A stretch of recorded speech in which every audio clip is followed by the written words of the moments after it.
become literally aware of a kingdom level above the human kingdom. They said they were no different than many who believe in a higher power. If you knew Jesus 2,000 years ago, you would know that exactly the same thing occurred. They said it was their search for eternal life. Jesus says, I am the only way you can reach the next level of kingdom of heaven. And now it's the end of the age. It's the same thing happening again. They believed their actions would lead them to a higher place. Maybe it could have been us, it could have been our own families that had my life been a little different, you know, I might be walking in those shoes, and that's always disturbing to anybody. Tonight, the thin line between faith and fanaticism.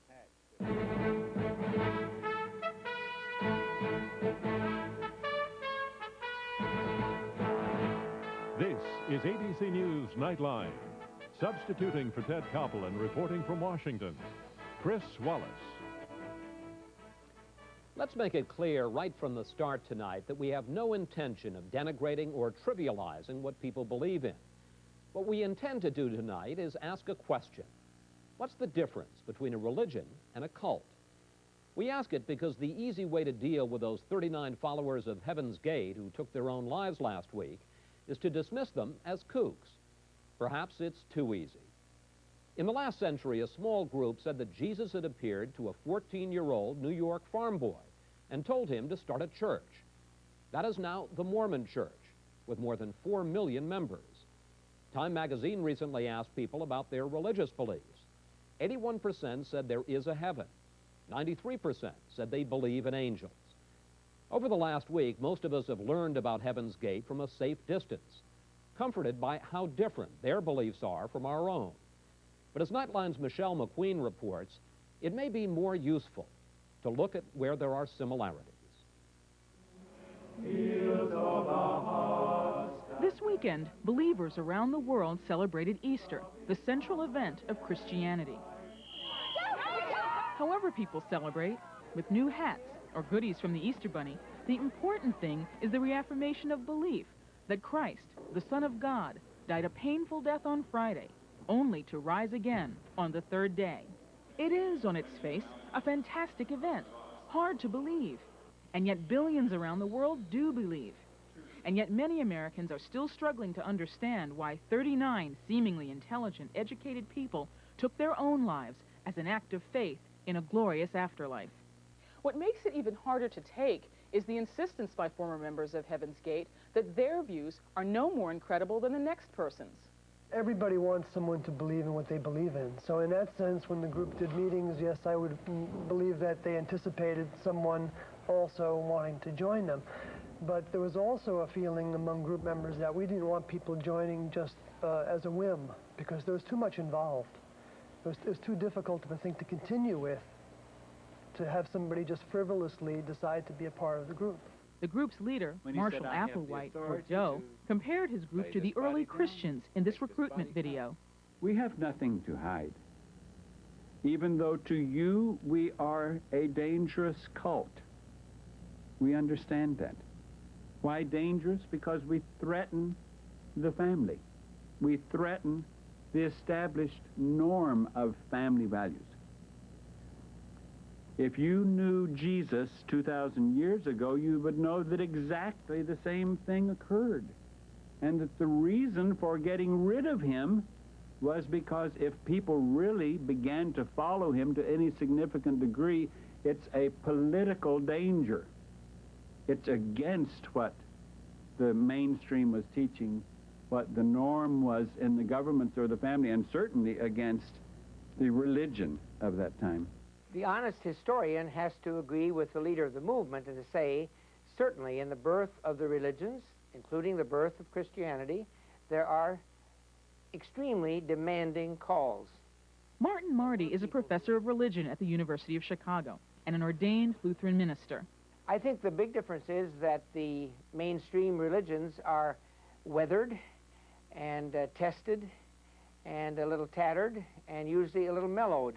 That is, when you come into the world with a new prophecy, as it were, from another world, you're uncompromising, you're zealous, everybody else sees you as fanatic.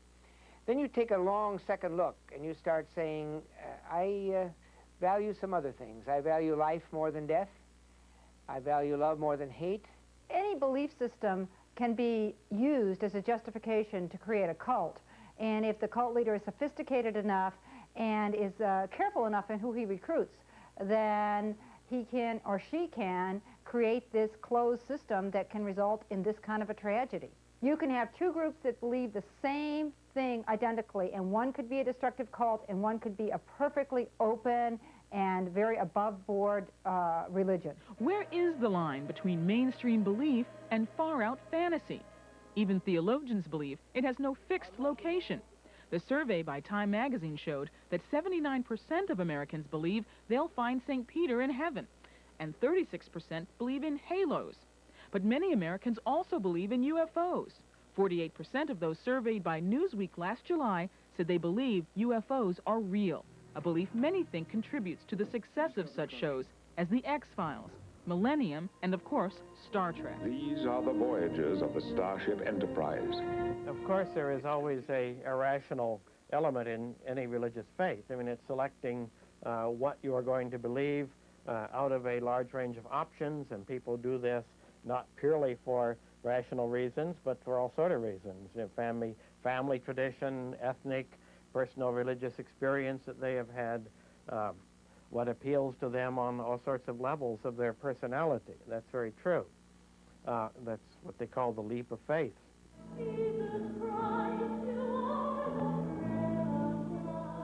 One difference between mainstream religions and cults, or what most theologians now prefer to call high-demand new religions, can be found in the consequences of participation.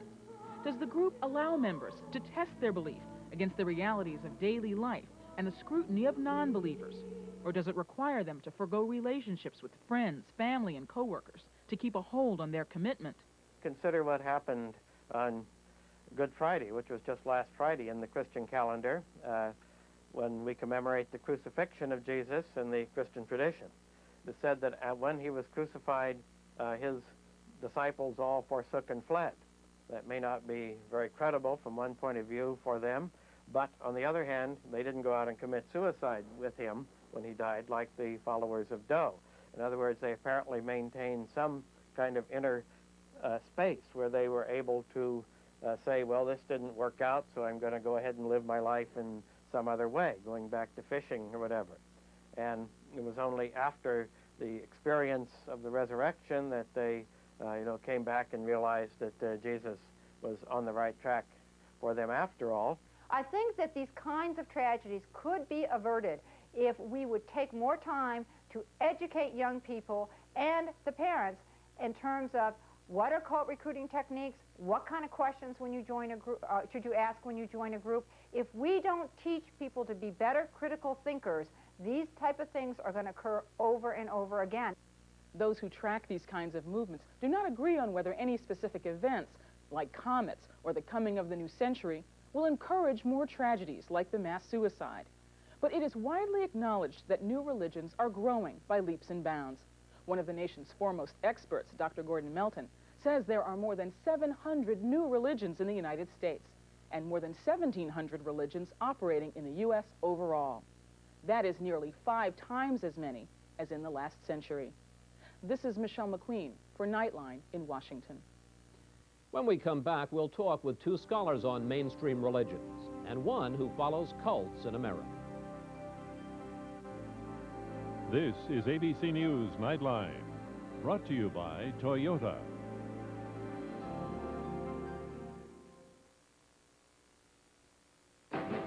From walking on the moon to seeing how low you can go, Toyota's 40th anniversary spring sales event celebrates our 4 decades in America. All during March, great values on the award-winning Camry and new special edition models like the limited edition Celica, hot new RAV4L, and 40th anniversary Land Cruiser make it one of our most exciting events in years. It's just our way of sharing 40 years of success with you.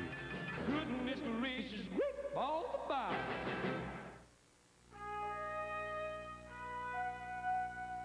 MFS invented the mutual fund in 1924. By the time the Allies declared victory, we'd been helping investors for 21 years. MFS, we invented the mutual fund. Only Sears is filled to capacity with these top Goodyear tires. And right now, these select tires are on sale at guaranteed unbeatable prices. Only at our garage, Sears Auto Center. Tomorrow, it's new, it's revolutionary, and it's going to change the way you use the telephone. See and hear the future right now on ABC's World News Tonight with Peter Jennings. Where can you find a store with all the quality products your pets need, plus everyday low prices? You know where. PetSmart. It's the place to find ProPlan brand dog food, made with real chicken, turkey, lamb, or beef as its first ingredient, not corn or byproducts like many other brands. And now get 20% more ProPlan free with ProPlan bonus bags at PetSmart, where pets are family. Your retirement plans. Let's see. You have Social Security. There's your pension, but then your company downsized. You must have made investments. It may be time for some independent thinking. Mutual funds from American Century. Invest in our thinking. Joining us now from our Chicago bureau, Cynthia Kisser was the executive director of a group that monitored cult activities in America. Martin Marty is a professor of religion at the University of Chicago, and he joins us from Chicago as well.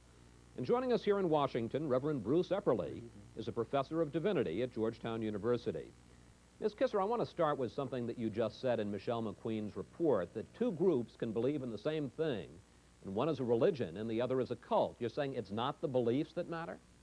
No, initially you have to have something that's going to appeal to the individual or they're not going to attend your function, but it's almost inconsequential in terms of whether it's a cult, what that belief is. It depends on the influence techniques you use on them and how deceptively you draw them in before you apply those techniques. When you say deception and mind control, things like that, what are you talking about? Well, for example, we know with this group, Heaven's Gate, that these people were getting up very early in the morning. They were probably not getting enough sleep. They were working long hours for the organization. They were probably fatigued. They had certain exercises, mental meditation exercises they did that probably put them in an altered state of consciousness for various times. We know they had a unique vocabulary. They used terms like the loading zone for the parking lot, things like that. And so you control the language, you control the diet, you control the sleep, you control communication with the outside world. Those are powerful techniques. But Professor Marty, isn't there a history of control, of discipline, of isolation, even of martyrdom in mainstream religions? There's no doubt about it. As I was hearing Cynthia talk, I was thinking some of the things she's describing could also be beautiful in religion. If I go on a spiritual retreat, I want the disciplines. If I join a Catholic religious order, I want the disciplines. I agree with her that there's a vast difference between the outcome in these two cases. I was thinking in a certain sense, both target practice with a pistol and Russian roulette are games, and there's a very big difference between the two. Well, that brings up the point, which is what is acceptable discipline, acceptable control, and what goes over the line. Well, it's more than that. It's informed consent. You see, if the people know what they're getting into when they go for that weekend and they agree they want those things and they know that the agenda is on the up and up, that's fine. But when they don't know that they're going to experience these things and it's only after they are sufficiently drawn in or in an isolated environment, they may not have a choice. But Professor Marty, let me bring you in. Where do you draw the line? What is acceptable and what goes over that line? I don't think there's a clear line that you can draw. I do agree with her that there should still be free will, a chance to escape, a chance to be out of it. I believe it's very important for any of us in religious groups to be of a community where there's allowed to be criticism, where you can take on the leader, where you can take on each other, where you hear the voices of the other. I think the real problem with something like Heaven's Gate is that you come to the point of only taking signals from one person or two and self-enclosed. So my advice would not be don't be religious or don't be intense or don't be spiritual, but be sure you keep the company of friends who aren't a part of that community. Reverend Epperly, I mean, isn't it awfully hard? As Professor Marty was saying what he was saying, I was thinking there's not a lot of democracy in a lot of religions, is there? Well, that's true, but I think the difference between mainstream religions and cult-like religions involves the question of authority and self-criticism. Most mainstream religions see the major authority in God and not in any individual who claims to be a Messiah or a Savior such as Doe did. I think another issue is self-criticism, that indeed mainstream religions recognize the possibility that persons are imperfect, make mistakes, that even leaders can make mistakes, and there's always the need to ask questions. One wonders what would have happened if enough people asked questions in the Heaven's Gate group. And the other thing is information. You see, there's information about these legitimate religions out there, and you can check them out before you join. Look how the media had to scramble with this group. We knew them under 3 different names, and when we initially were asked about them, we couldn't even recognize them because they were on their 3rd or 4th name. Professor Marty, what about this idea also of killing yourself rather than leaving it to God to decide that? Is there any basis for that in established religions? In the early days of numbers of the faiths, there is what we call voluntary martyrdom. Some people tended to seek it, but it's very significant to me that while there are truly hundreds of thousands of martyrs per year nowadays, many people are trying to agitate that Washington care more about this, that our government care more about this. While there are literally hundreds of thousands of martyrdoms, the church does not celebrate anybody seeking martyrdom. You go about your business with the integrity of faith, you put yourself on the line, and if that is the price you pay, that's one thing. But I like to think of it that people are dragged screaming to the firing squad, not that you willingly assent and try to cheat the game of life and try to get to some other realm prematurely. I would say also that it's ironic perhaps that this occurred in Holy Week. I think one of the messages of Holy Week is in fact that transformation comes through facing suffering and living through it and finding victory in it rather than escaping and going on, leaving one's container and escaping the traumas and tragedies of our world. But Professor Marty, you know, it's easy to scoff at the theology of Heaven's Gate with a space ship behind a comet. But isn't it awfully easy also for non-believers to scoff at other established religions? To non-believers, don't a lot of these other established religions seem weird? Yes, although I think religions profit from when people scoff. I think in the case of Heaven's Gate, the people I meet and listen to on the media and read about are more regretful and mournful that these lives are thus cut off. They think of the price that the families pay. There are terrible stories here. So I don't really see a lot of people scoffing. Now, if you think about it, yes, they scoff. I scoff at astrology, I suppose, that people think the stars are lined up a certain way. I don't know a worldview that I can't find something to scoff about, including the scientific and the enlightened one, to which I also belong in the world of the university. The world is full of worldviews, but I think that we can make discriminations within them and not always look for the most outrageous element in the history. I'm a Christian, and I haven't one word to say in favor of the Crusades. It belongs to our history, but I'm not going to say because it belongs to our history, that's a good model for today. I have to break in here, all of you, but when we return, I want to ask all of you about the coming of the year 2000 and what that may mean for religions and cults. And we'll be back with more in a moment. In a Saab 900 5-door, you could take all your children and all your children's children. Make the things that go bump go bye-bye. In the family car that makes sure the family chauffeur has some fun too. Find your own road. Saab. Lease a 97 Saab 900S 5-door for $299 a month. From the beginning of time, people wondered, why does car buying have to be such a pain? Then car buying pain relief was invented. It's free, it's easy, it's Auto Vitel. Buy, finance, lease, and insure cars and trucks at low cost on the internet at AutoVitel.com. Save time, money, and headaches through AutoVitel's network of accredited dealers. On the internet, AutoVitel.com. Coming up, Quiet little conversation about Republicans and abortion. Where do these fossils get off thinking they can have control over women's bodies? Politically Incorrect coming up on ABC Late Night. Time for the Puyallup Manufactured Home and RV Show. 5 huge days of savings April 2nd through April 6th. The Puyallup Fairgrounds is filled with a great selection of manufactured homes and RVs. Come see fully furnished homes, huge displays of campers, trailers, motorhomes, fifth wheels, and more. Over 60 exhibitors. This is your last chance to see them all in one place. Doors open daily at 11. Kids 12 and under are free, and so is the parking. Come to the Puyallup Fairgrounds April 2nd through the 6th. Half off admission on Wednesday. What do we know about the plan by Governor Locke and Paul Allen to save the Seahawks? We know that only the team owner and sports fans will pay for the new football and soccer stadium. We know Governor Locke and Paul Allen insist that the people of Washington decide. We know the plan cannot go forward unless the legislature lets the people vote. Call this number now. Ask your legislator to put it on the ballot. Let the people decide. I've known Sam since we both had hair. Some days his hands hurt to where he can barely tie his shoes. Oh, he'd take 2 Tylenol, but hours later he'd be hurting again. He'd have to take more.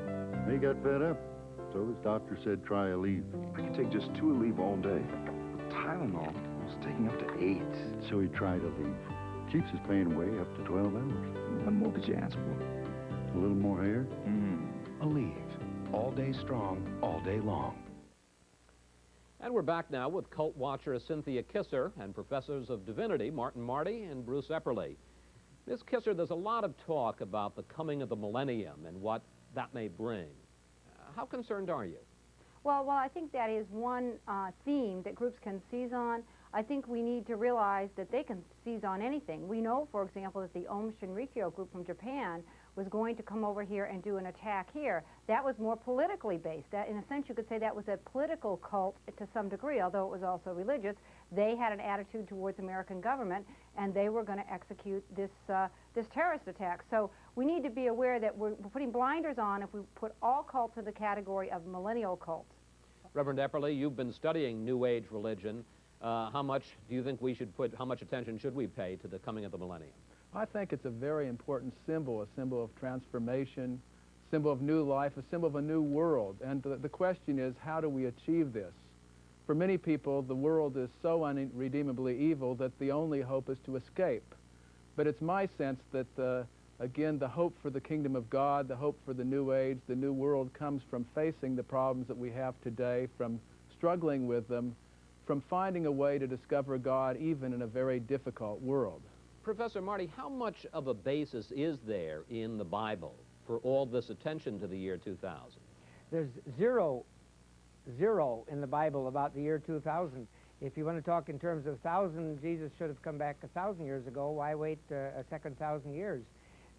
What the Bible is after is for us to measure that history is serious, that God is the Lord of history, that everything ends, that we should make good use of our time. But there's no reason in the world to fasten on the year 2000. In fact, almost every, even conservative calendar keepers, will say that Jesus was probably born 4 years or 6 years before Christ, so the game should have been over in 1994 or 1996. There's no reason to buy stock in those, but if you want to profit, there will be a lot of best-selling books that suggest the end will come then. I'd rather stick around and not give up in the world before God does. Right. Many people I know reading their scriptures think that there will be a second coming in their lifetime, and some begin charting it in the 19th century, some in the 20th century. But heretofore, all of those predictions have been incorrect, and consequently, they're always revised. And indeed, most people claim for their revelations more than Jesus did. Jesus even claimed not to know. Bruce and I are going to stick around. I think what we see with Heaven's Gate, though, is they seized on whatever worked for their agenda. When the leader says it's time to go, they just pick, they could have picked a volcano, they could have picked a comet. So putting it on the millennium, we've got to be aware if a cult decides it's going to take its members out, it's going to pick whatever happens to be around to do it. Almost anything can be a marker. Ms. Kisser, I mean, let me ask you, are there more Heaven's Gates out there, groups that you believe we could see mass suicides? I believe there are, and I also think that we need to worry not just about these groups turning violence on their members, but also them turning violence on society at large, like the Rikyo group did, and we've got to be aware that not only does technology allow greater communication for these cults with each other, but it also allows other methods of carrying out acts that have international ramifications instead of just, you know, shooting up a town or doing something on a local scale. Ms. Kisser, you talked a little bit at the end of Michelle McQueen's report about what family and friends may try to do or possibly do to protect their relatives, their friends from joining these cults. Is there a role for government?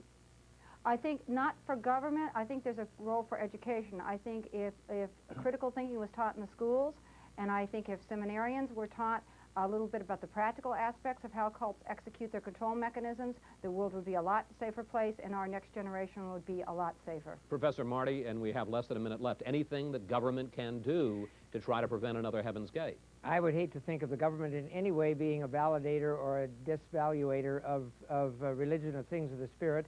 I agree that education can play a part. I just think the more interactive and healthy the faiths of a society are, the dialogue between people who are religious and non-religious, the better off we are. But we have about 20 And I would seconds. We have affirm that, about too. 20 seconds left, Professor Marty. If another 38 people decide to follow another Marshall Applewhite, there's nothing all the rest of us can do? We have 260 million people in a free society, and certain very strange things will happen every 500 years. This is the first time this has happened in the 500 years past. So we have to take risks like this and see it as a great tragedy and do what we can to avert it. Professor Marty, Reverend Epperly, Cynthia Kisser, I want to thank you all very much for putting this in some perspective. And I'll be back in a moment. It was midnight. I'm hurting. I can't sleep, but I'm worried about taking something. Is it okay? What am I going to feel like in the morning? Finally, I tried Tylenol PM. It stops my pain, helps me sleep. The Tylenol PM did the job. Next morning, I'm up with the sun and I feel great. It was our best run in weeks. A great way to start the day. Rest easy. It's Tylenol PM. To you, it looks like this. To a car thief, it looks like this. And to our Ford Motor Company engineers, it looks like one of the most powerful anti-theft devices ever. Only this key sends an electronic code to the engine before it will ever start. So it looks like your new Taurus will be just where you parked it. Ford. Quality is job one.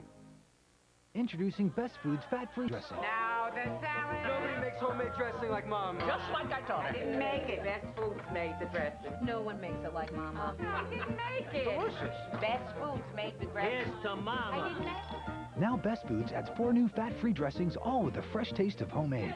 Lincoln, Best Foods made the dressing.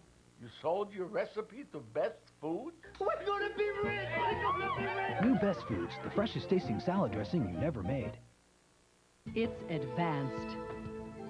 It's New Ban Clear Soft Solid. It looks like nothing you've ever seen. Unique.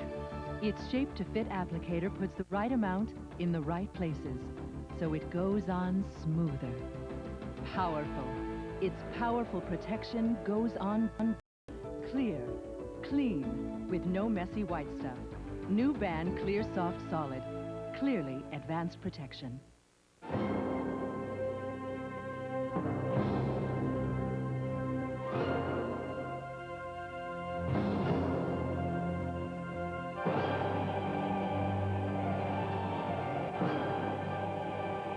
Eagle Hardware and Garden. More of everything. The grand opening continues at our huge new store in Tacoma. Give your bath a fresh new look with Aspen bath accessories from CSI Donner. Bath bars, towel rings, tissue holders, and more. Aspen at Eagle. Finally, a program note. Tomorrow, Good Morning America analyzes the first day of jury selection at the Oklahoma City bombing trial. And that's our report for tonight. I'm Chris Wallace in Washington. For all of us here at ABC News, good night. Nightline is online with America Online. AOL members use the keyword ABC News. Nightline is a presentation of ABC News. More Americans get their news from ABC News than from any other source. ABC ABC Tuesday, when you defend. You committed premeditated murder, and you were an accessory. And you protect. People have dubbed you the killer rabbi. You gave him the moral empowerment? I never thought he would kill him. Know what you're up against. This is a murder trial. I'm on your side, but we are in trouble. The Practice, ABC Tuesday. Where can you find a store with all the quality products your pets need, plus everyday low prices? You know where. PetSmart. It's the place to find ProPlan brand dog food, made with real chicken, turkey, lamb, or beef as its first ingredient, not corn or byproducts like many other brands. And now get 20% more ProPlan free with ProPlan bonus bags at PetSmart, where pets are family. You know what I care about even more than what my doctor says? What he does. How does he take care of his own headaches? What medicine does he use? That's what I want to know, not what leading medical research indicates. When my doctor has a headache, you know what he takes? Excedrin. The aspirin-free kind of Excedrin. So I tried it on my own headaches. And you know what? He's a pretty good doctor. Aspirin-free Excedrin, the headache medicine.